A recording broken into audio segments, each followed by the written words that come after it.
60th birthday mo. Ako naman, welcome to the senior family. May senior na ba dito? Ayan, so senior ka na. Marami na tayong discount na mga aware. Kaya dapat healthy lang, okay? 160 nga, sabi ni Miko. Di ako nakapagano ng message eh. Lagi naman tayong nag-uusap. Pero, ayun nga pa, stay healthy and super thank you. You're the best tatay in the whole world. Alam mo, makakaiyak na. Ayan. So, wala na akong mahiling. Ang papa ko talaga napakabait. Kaya nga, minsan, nakala ni mama, masyadong daw kinakampihan si papa. Uy, may showbiz.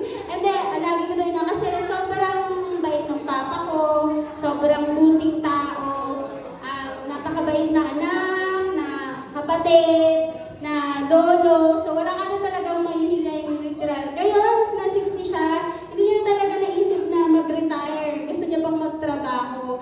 Ang pinaka, sa parents ko, kahit na senior na sila or hindi, parang naano silang humingi ng pera. Ganyan. Kumama-pride yung parents ko eh. Ganyan. So, thank you pa sa lahat and I love you so much.